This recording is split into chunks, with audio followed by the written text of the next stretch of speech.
بسم اللہ الرحمن الرحیم ایاک نعبد و ایاک نستعین۔ السلام علیکم، میں منیر شاکر۔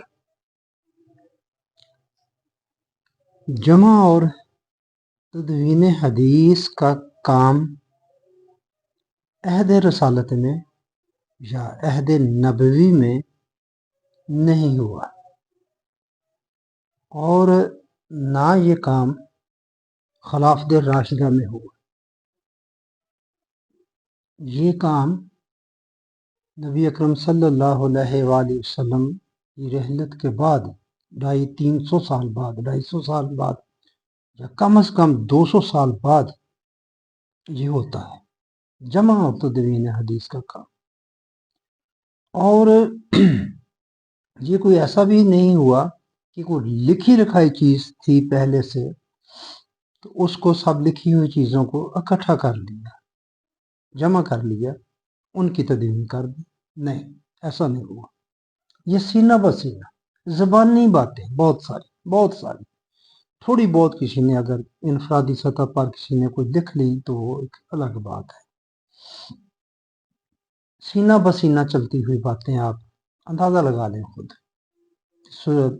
آگے جاتے جاتے وہ کیا رخ اختیار کر لیتے ہیں۔ اور پھر یہ عربی زبان جس کے بارے میں ہم سمجھتے جانتے ہیں کہ زبر زیر کے فرق سے بات کہاں سے کہاں تک چلی جاتی ہے، انمتا اور انمتو کہنے سے، اور اسی طرح ہمارا جو اہل تشریح سے وضو پر اختلاف ہے تو وہ لام پر زبر اور زیر کے فرق کی وجہ سے یہ فرق آیا۔ تو اس لیے یہ کام چونکہ عہد نبوی میں نہیں ہوا، عہد رسالت میں نہیں ہوا، آپ کے بعد ہوا، 200-250 سال بعد ہوا، چلے اس پر بات میں اس پر ہی کرنا چاہتا ہوں، یہ حضرت عمر رضی اللہ تعالیٰ عنہ کے حوالے سے۔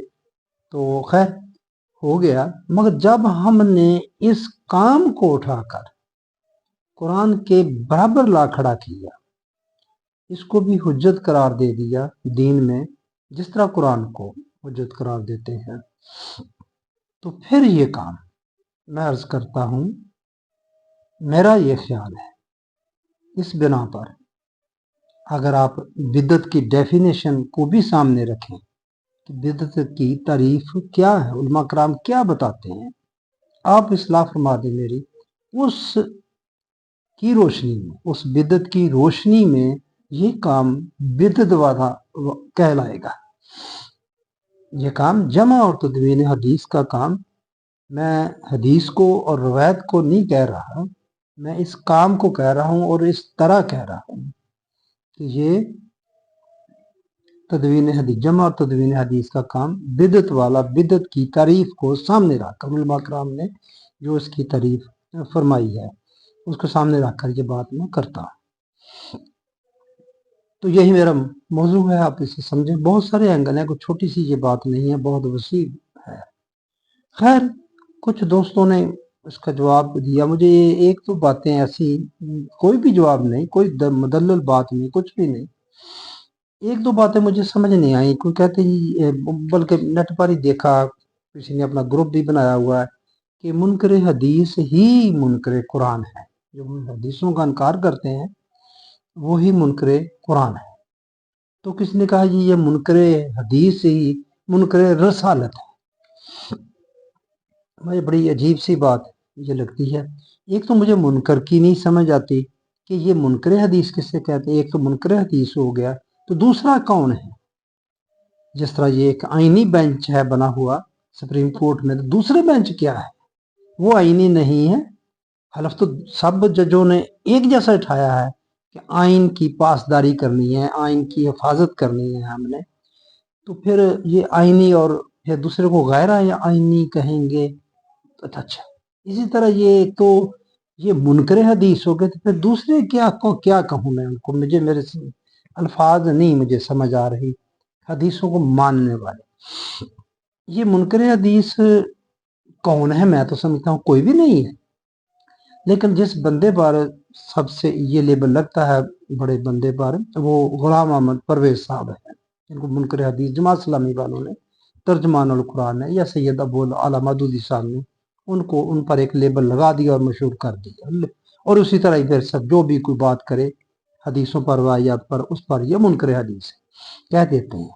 تو میں عرض کرتا ہوں، میں تھوڑا سا فرق بھی اس کا بتا دوں، کیونکہ جو لوگ کہتے ہیں کہ ہم منکر حدیث نہیں ہیں، جو ہیں اور نہیں ہیں، آپ اس چیز کو لے لیں، ان کے بقول جو منکر ہیں وہ جو روایات ہیں، جو اقوال ہیں، وہ نبی اکرم صلی اللہ علیہ وآلہ وسلم کی طرف منسوب مانتے ہیں مگر ان کو یقینی نہیں مانتے، یہ فرق ہے۔ دوسرے ان کو یقینی اقوال مانتے، جتنے بھی ہیں، جس نے بھی منسوب کر دیا کہ نبی اکرم صلی اللہ علیہ وآلہ وسلم نے یہ فرمایا، میرے نبی نے یہ فرمایا، میں جذباتی محفل کو کرنے کے لیے میرے نبی نے یہ فرمایا، طارق جمیل صاحب جیسا فرماتے ہوتے ہیں میرے نبی نے یہ فرمایا، جو بھی منسوب ہے اس کو یقینی مان لیا کہ آپ نے ہی فرمایا۔ یہ ہے جی جو یہ ماننے والے ہیں، جو کہتے ہیں منکر حدیث، آپ اس طرح سمجھ لیں۔ اور دوسرا فرق اس کا کہ وہ اس کو دین میں حجت سمجھتے ہیں، جن کو منکر حدیث کہتے ہیں وہ اس کو حجت نہیں مانتے، قرآن کی طرح، قرآن کی مثل ان کو اس چیز کو نہیں مانتے۔ مجھے یہ بات ہو گئی، اس میں مطلب رسالت کا انکار کہاں ہو گیا، اور کیسے مطلب یہ بات جو کرتے ہیں کہ جو قرآن کا انکار کیسے ہو گیا، رسالت اور قرآن کا انکار۔ پھر میرے بھائیوں میں تو یہ کہوں گا کہ آپ جو یہ بندہ کہتا ہے کہ جو منکر حدیث ہے وہی منکر قرآن ہے یا وہی منکر رسالت ہے، تو اس کو رسالت کا پتہ ہی نہیں ہے، وہ رسالت کو جانتا ہی نہیں ہے کہ رسالت چیز کیا ہے۔ تو اس کے لیے میں وہ صورت مائدہ کی 67 نمبر آیت، ایک بھائی نے میری نشاندہی کی تو میں اس پر عمل کرتا ہوں، اچھا کیا انہوں نے، بندے میں بہت ساری خامیاں ہوتی ہیں۔ اعوذ باللہ من الشیطان الرجیم، بسم اللہ الرحمن الرحیم۔ یا رسول بلغ ما انزل الیک من ربک، اے رسول ابلاغ کر دو جو تیرے رب کی طرف سے تجھ پر نازل ہوا ہے۔ اب نازل ہوا یہ نبوت مل گئی، اس کا ابلاغ آگے کرنا اسی نازل شدہ چیز کا، یہ دیکھیں اسی نازل شدہ چیز کا، وہ رسالت ہے۔ پھر آگے اس میں ہے وَإِن لَمْ تَفْعَلْ، نہیں فعل کیا، عمل کیا تو نے، اگر فَمَا بَلَّغْتَ رِسَالَتَهُ، تو پھر تو نے کہ رسالت ادا نہیں کیا، اگر تو نے اس کا بلاغ نہیں کیا جو تجھ پر نازل ہوا اے نبی صلی اللہ علیہ وآلہ وسلم، نازل ہوا نبوت آگے اس کا ابلاغ کرنا ہے۔ تو اگر آپ نے ابلاغ نہ کیا اس کا تو آپ نے حق رسالت ادا نہیں کیا، اللہ رسول کو کہہ رہا ہے۔ تو انکار ہم کس طرح انکار ہوگا؟ اگر کوئی بندہ کہے یہ قرآن وہ ہے ہی نہیں تو پھر تو انکار ہو گیا۔ ایسا کون کہتا ہے؟ بہرحال میں تو نہیں کہتا، غلام محمد پرویز صاحب بھی نہیں کہتے، وہ تو بات ہی قرآن کی کرتے ہیں، فقر قرآن ہے، قرآن کی بات کرتے ہیں۔ تو میں یہاں سے یہ بات عرض کرنا چاہتا ہوں، کیسے ہو گیا؟ جب مطلب اگر کوئی قرآن کو نہ مانے، یہ رسالت کا حق تو ادا ہو گیا۔ اگر کوئی کہے کہ آپ نے حق ادا نہیں کیا تو یہ رسالت کا انکار ہو گیا، کہ آپ نے بندہ کہے کہ جی آپ نے جو رسالت کا حق ہے وہ ادا نہیں، جو نازل ہوا وہ حق ادا نہیں ہوا۔ تو بات خیر، میں آگے ایک موضوع پر آنا ہے، میں آپ کو یہ بات صرف یہ بتانا چاہتا تھا کہ میرے بھائی یہ دونوں باتیں ہی میں کوئی دلیل نہیں بنتی، کوئی یہ رسالت کا انکار ہو گیا اور قرآن کا انکار ہو گیا، کیسے ہو گیا؟ نہیں ہوتا، پھر آپ کو پتہ نہیں ہے، رسالت کا نہیں پتہ۔ میں تو یہ کہوں گا یہی قرآن نبی پر نازل ہو تو اس کا ابلاغ کا حکم ہے، اور اس پر کا ابلاغ ہوا تو یہ ہمارے ہاتھوں میں ہے میرے بھائیوں، یہ ہمارے ہاتھوں میں جو ہے اس کا ابلاغ نبی نے کیا تو یہ ہمارے پاس ہے، انکار کیسے ہو گیا؟ خیر میں بات کو آگے بڑھاتا ہوں۔ یہ میں نے ایک اقتباس عرض کیا تھا، نام آ جاتا ہے بیچارے مطلب جماعت اسلامی کا یا سید ابو اعلیٰ مودودی صاحب کا یا ترجمان القرآن کا، لیکن یہ آپ ان کو سب کو سمجھیں، اس میں دیوبندی بھی، بریلوی بھی، اور یہ مقلد و غیر مقلد اور اہل تشیع بھی، بات وہ یہی ہے، لیکن چونکہ ان کا ریفرنس ہے ان کا نام آ جاتا ہے۔ یہ ترجمان القرآن کا جلد 42 ہے،